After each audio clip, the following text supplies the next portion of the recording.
L'océan Arctique. La zone de capture du cabillaud la plus importante au monde. Mais reposant au fond de l'eau, la flotte du nord de la marine soviétique a laissé un bien lourd héritage. 17 000 containers de déchets nucléaires, 19 cargos remplis de matières radioactives coulés, sabordés, 14 réacteurs atomiques simplement jetés par-dessus bord, et pire encore, 3 sous-marins atomiques.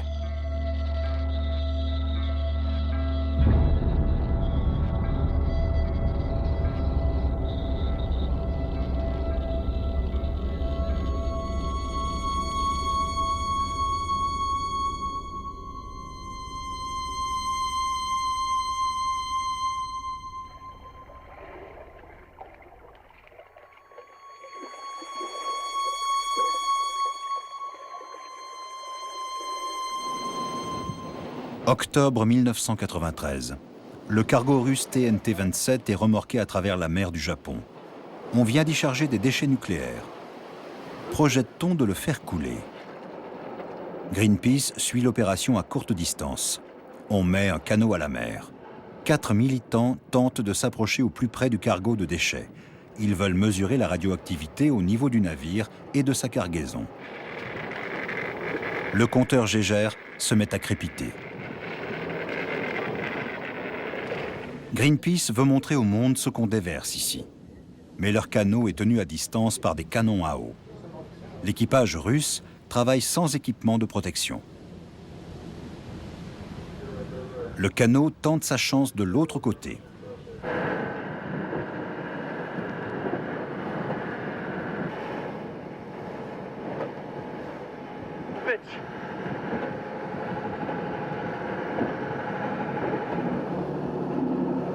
Le TNT-27 poursuit sa route.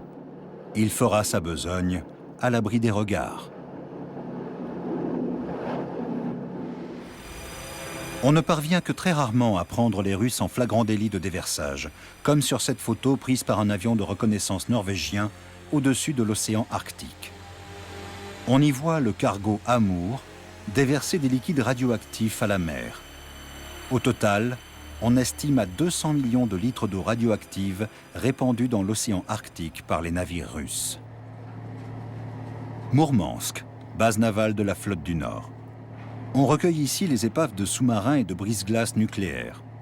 La marine russe a démonté certains réacteurs défectueux et les a jetés à la mer. Des documents officiels russes le prouvent. 14 réacteurs nucléaires, certains toujours chargés de combustible, reposent par plusieurs mètres de fond. L'un de ces réacteurs provient du brise-glace le Lénine, le premier navire à propulsion nucléaire au monde, l'ancien fleuron de la flotte arctique soviétique. Même la banquise la plus épaisse ne résistait pas à ce monstre. Depuis 1989, le Lénine est amarré dans le port de Mourmansk, tandis que l'un de ses réacteurs, chargé de combustible hautement radioactif, repose au fond de la mer de Kara. Mais les fonds de l'océan Arctique abritent aussi 3 anciens sous-marins nucléaires soviétiques, véritables bombes à retardement. Le K-27, le K-159 et le K-278, le Komsomolets. Commençons par le tristement célèbre Komsomolets, un sous-marin à la pointe de la technologie sous l'ère soviétique. En 1989, après un incendie, il sombre à près de 1700 mètres de profondeur dans la mer de Barents. Son réacteur contenait 1,5 tonne d'uranium enrichi. La chaîne allemande ARD y avait consacré une édition spéciale. Laut Auskunft aus Moskau hatte es 2 Torpedos mit atomaren Sprengköpfen an Bord. Et selon la télévision est-allemande, Trotz aller Rettungsanstrengungen sind Todesopfer zu beklagen. Im letzten Moment, so versichert Moskau, konnten die Reaktoren abgeschaltet, die atomare Katastrophe vermieden werden. Das Drama im Nordmeer tickt auf dem Meeresboden eine Zeitbombe. Nach Meinung der zuständigen Dienste sei eine radioaktive Verseuchung der Umwelt ausgeschlossen.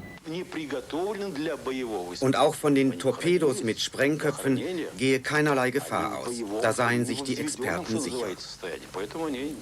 Die Torpedos seien entschärft und völlig unschädlich.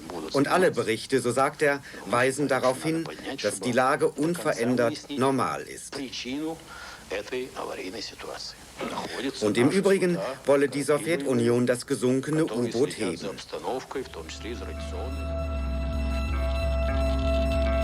Le Komsomolets n'a jamais été renfloué.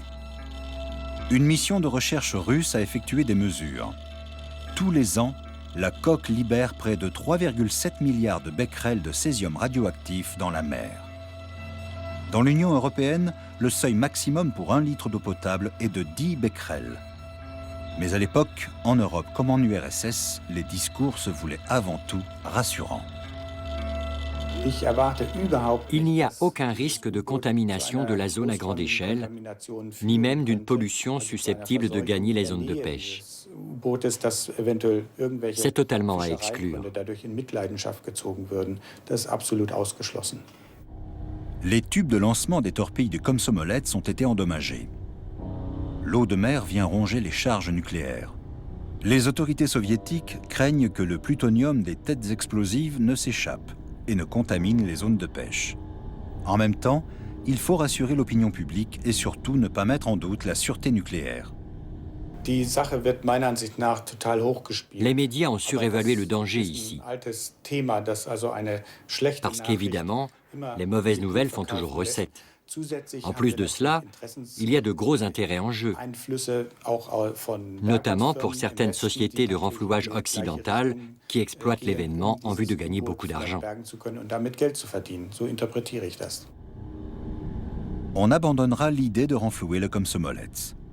On envisage de le confiner dans un sarcophage, mais cette option aussi est abandonnée. On optera finalement pour la solution la moins coûteuse. En 1995, on scellera les tubes lance-torpilles. Des plaques de titane fabriquées sur mesure viennent colmater l'épave et retenir le plutonium. Mais elles devront être remplacées dans 20 ou 30 ans.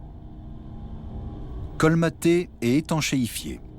La méthode a fonctionné jusqu'à l'accident de Fukushima.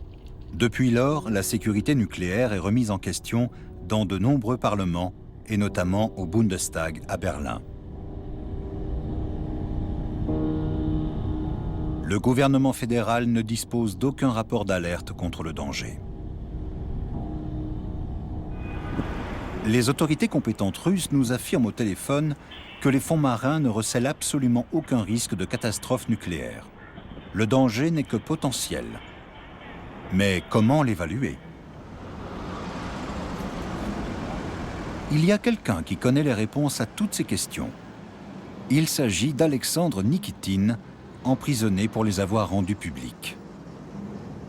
Ancien ingénieur sur un sous-marin nucléaire soviétique et inspecteur nucléaire au ministère de la Défense russe, Nikitine connaît mieux que personne l'état de délabrement de la flotte nucléaire russe et sait mesurer les risques que cela représente. Il a livré des informations détaillées à l'organisation écologiste norvégienne Bellona, qui les a divulguées. En 1998, Nikitine est accusé d'espionnage et de trahison par les services secrets russes, le FSB. Il comparaît devant un tribunal militaire à Saint-Pétersbourg et passe 10 mois en détention provisoire avant d'être définitivement acquitté en 2000. Au siège de l'organisation écologiste Bellona à Oslo. On y retrouve Alexandre Nikitine et son collègue russe Igor Koudryk. Ce dernier nous présente le rapport autrefois interdit de publication, La flotte du Nord russe, source de contamination radioactive. Voici le rapport de 1996 qui a valu 10 mois de prison à Alexandre. Alexandre, ça valait la peine d'aller en prison pour ce rapport? Ce n'était pas mon but au départ. Aujourd'hui, Igor Koudryk et Alexandre Nikitine se battent pour la mise en place d'un plan d'action pour le traitement des déchets radioactifs dans l'océan Arctique. Nous nous sommes fixés des priorités. D'abord, nous devons nous concentrer sur les sous-marins nucléaires coulés qui contiennent toujours du combustible nucléaire irradié, comme le K-27 et le K-159. Ensuite, il faudra s'occuper des réacteurs radioactifs jetés à la mer et enfin des 17 000 containers de déchets radioactifs. Igor Kudryk nous accompagne au port d'Oslo. De là, les navires empruntent le détroit du Skagerrak pour rejoindre la mer de Norvège, puis la mer de Barents. La mer de Barents est l'une des plus propres de la planète, et nous voulons qu'elle le reste. Il faut donc la débarrasser de tous les déchets qui l'encombrent déjà. La liste des déchets radioactifs enfouis au fond de l'océan Arctique est longue. Il en existe bien un inventaire officiel, mais Igor Kudryk émet des doutes quant à son exactitude. La liste pourrait être bien plus longue encore, parce qu'on n'a pas réellement répertorié tout ce qui a été rejeté dans la mer de Kara. Ils détiennent des informations sur des containers et certaines épaves de sous-marins et de brise-glaces nucléaires. On ne peut exclure qu'une ou plusieurs expéditions militaires aient été menées dans cette zone dans les années 1960 et 1970, dans le plus grand secret.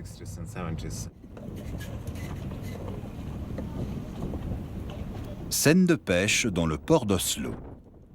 Les déchets toxiques soviétiques reposent bien plus loin au nord. Quelles seraient les conséquences d'une contamination radioactive de l'océan Arctique? Le poisson pêché à Oslo serait-il toujours comestible? Personne n'ose s'avancer sur la question. On redoute surtout une libération lente de la radioactivité, ce que l'on a appelé le Tchernobyl au ralenti. C'est pour ça qu'il faut tout récupérer. Le deuxième sous-marin est le K-159. Le voici en 2003. À plus de 40 ans, il est destiné à la casse. Pour pouvoir le remorquer, on le maintient en surface à l'aide de 4 pontons. Ce sont les dernières images du sous-marin nucléaire. Une tempête survient et il sombre par 250 mètres de fond. Радиационный фонд в месте аварии нормальный, не превышает естественный фонд. Sur les 10 hommes à bord, un seul a pu être sauvé. Une mer démontée et des températures avoisinant les moins 10 degrés n'ont laissé aucune chance aux autres. Le capitaine Sergueï Lapa fait partie des victimes. Il doit ses décorations à ses nombreuses années de service, nous dit fièrement sa mère. Elle vit à Rubzovsk, en Sibérie, bien loin de la mer. Une photo de l'équipage lors de la dernière mission. 2 marins ont été repêchés, morts. Les 7 autres, dont Sergueï, ont sombré avec l'épave.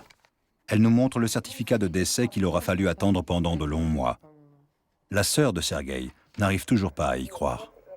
Le film du dernier départ, qu'elle visionne inlassablement.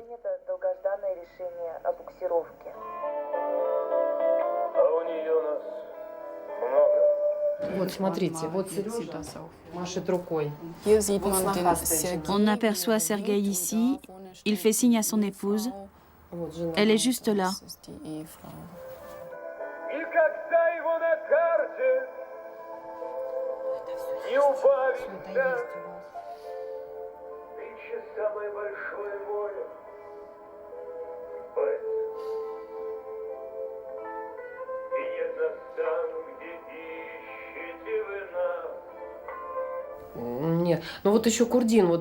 Il fallait prendre une décision, soit on confinait l'épave dans un sarcophage, soit on la renflouait. Mais en fin de compte, rien n'a jamais été décidé. S'ils avaient entrepris quelque chose, on l'aurait su. Gardez-vous l'espoir que le sous-marin soit renfloué?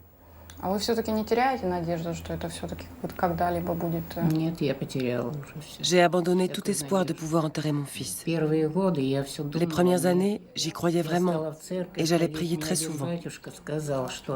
Et puis un jour, j'ai arrêté. Au lendemain du naufrage du K-159, le président Poutine est en visite officielle en Italie. Vladimir Poutine convie son homologue italien Silvio Berlusconi à bord du vaisseau de guerre russe Moskva qui croise en mer Méditerranée. Le président russe promet qu'une enquête sera menée sur les circonstances de l'accident et ajoute, en s'adressant aux jeunes matelots, « La mer ne donne pas droit à l'erreur ».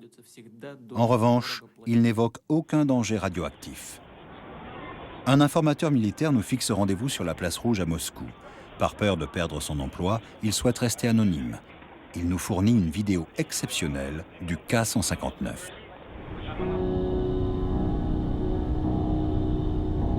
Il s'agit des images recueillies par une expédition russo-britannique en 2007. Jamais aucun journaliste n'y avait eu accès auparavant. Des centaines de kilos d'uranium enrichi se trouvent toujours dans les réacteurs.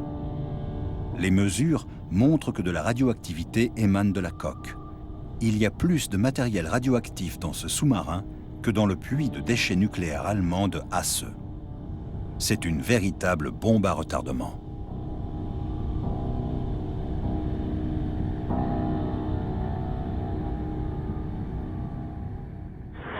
Nous poursuivons nos recherches en Russie. À Saint-Pétersbourg, nous tombons sur un rapport interne du ministère de l'Environnement russe destiné au Kremlin et qui date de 2011. Ce qu'on peut y lire est bien différent des communiqués officiels. 2 des sous-marins nucléaires ayant sombré doivent être renfloués, au plus tard, en 2014. Dans le cas du K-159, il est fait mention d'un risque d'une catastrophe environnementale. Nous soumettons le rapport et l'enregistrement à Wolfgang Renneberg, l'ancien directeur du département de la sécurité nucléaire du ministère fédéral de l'Environnement.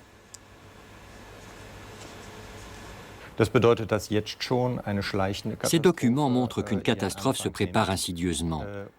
Plus on attendra pour renflouer ces sous-marins, plus les épaves libéreront de radioactivité et plus grand sera le danger d'une contamination nucléaire de la mer dans cette zone. Enfin, le 3e sous-marin, le K-27. Lors d'un grave incident survenu sur l'un des réacteurs, 9 marins du K-27 ont été mortellement irradiés. En 1981, la marine soviétique coule le sous-marin nucléaire dans la mer de Kara par 33 mètres de fond, en grand secret et en toute illégalité. À l'époque, le sabordage constitue déjà une atteinte au droit international. Nous sommes sur la Côte d'Azur, dans le port de Monaco, lieu de rendez-vous de toute la jet-set. Sur la jetée se trouve aussi le laboratoire de l'environnement marin de l'AIEA, l'Agence internationale de l'énergie atomique. Nous y retrouvons Hartmut Nies, l'expert allemand qui, en 1992, avait exclu la possibilité d'une pollution des zones de pêche par l'épave du Komsomolets. Il affirmait à l'époque que le danger avait été largement surévalué. Il s'est avéré depuis que le danger avait plutôt été largement sous-évalué. Hartmut Nies dirige aujourd'hui le laboratoire de l'environnement marin de l'AIEA. Avec son équipe, il étudie les conséquences de la radioactivité sur la chaîne alimentaire. Ils nourrissent les poissons d'aliments contaminés et observent leur comportement. Quelle est la position de Hartmut Nies aujourd'hui? Serait-il prêt à condamner le sabordage du K-27? N'était-ce pas une erreur de couler ce sous-marin nucléaire?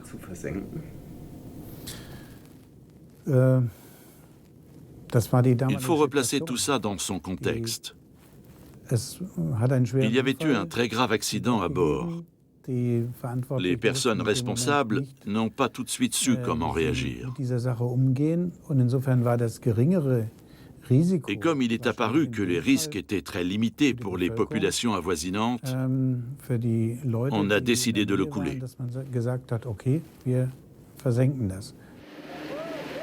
1992.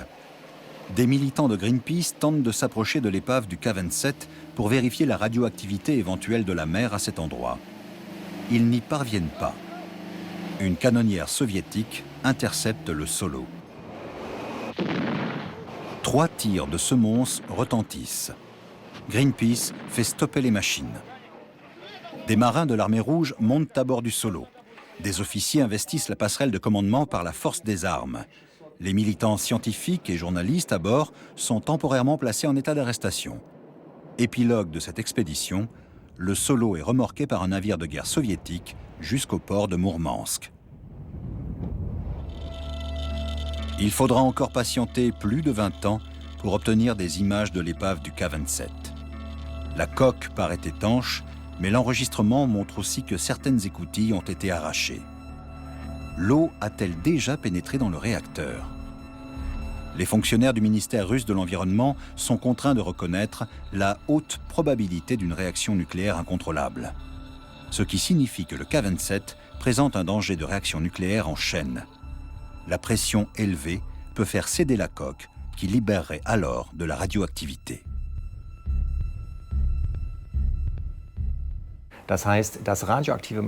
Cela signifie qu'à très court terme, tout le matériel radioactif contenu dans le cœur du réacteur peut être libéré.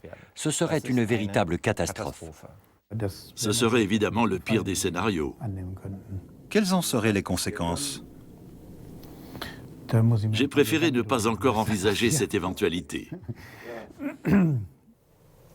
Nous transmettons le rapport du ministère de l'Environnement russe à Vladimir Tchouprov, expert en matière de nucléaire auprès de Greenpeace Russie, pour qu'il l'évalue. Le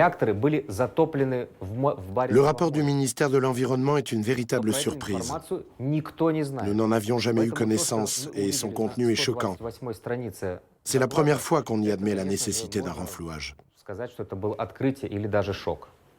Nous présentons le rapport aux autorités compétentes à Moscou, l'Institut de sûreté nucléaire IBRAE de l'Académie des sciences. Nos interlocuteurs prétendent que le document est truffé d'erreurs, mais refusent de nous les indiquer. Ils nous font ensuite écouter un discours de Sergueï Antipov, directeur adjoint de l'Institut, enregistré clandestinement à Moscou en 2012. Le K-27 est une grande source d'inquiétude.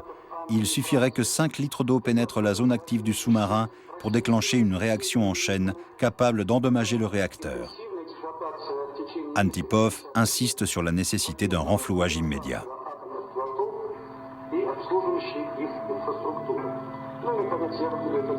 Il n'est pas possible de prévoir précisément les répercussions que tout cela aurait sur le commerce international du poisson.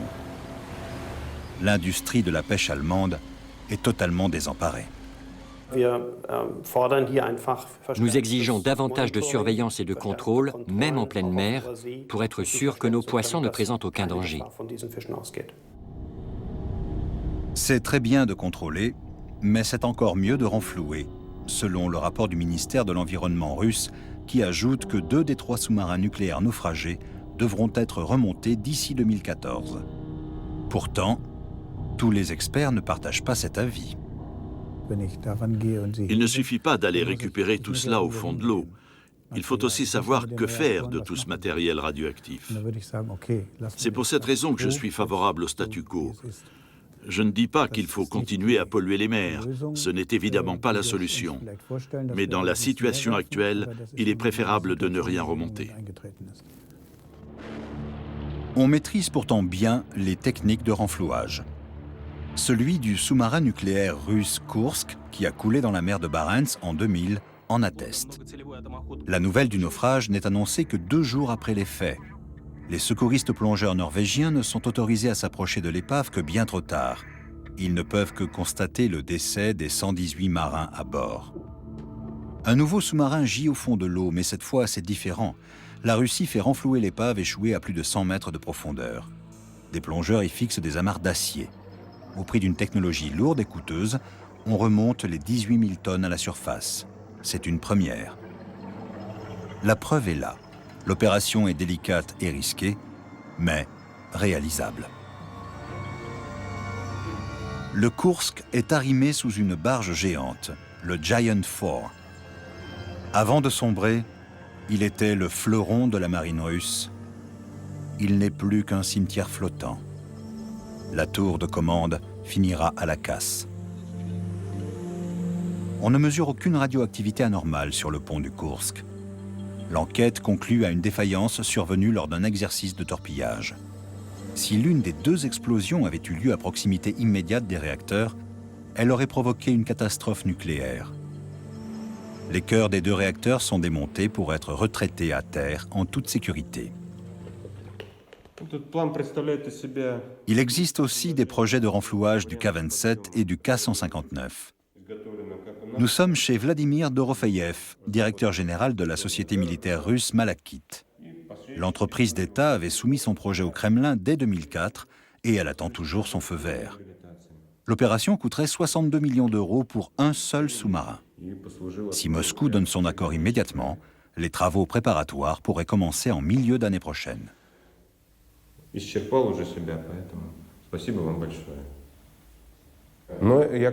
Il va nous falloir près de 18 mois pour développer notre projet et trouver les financements.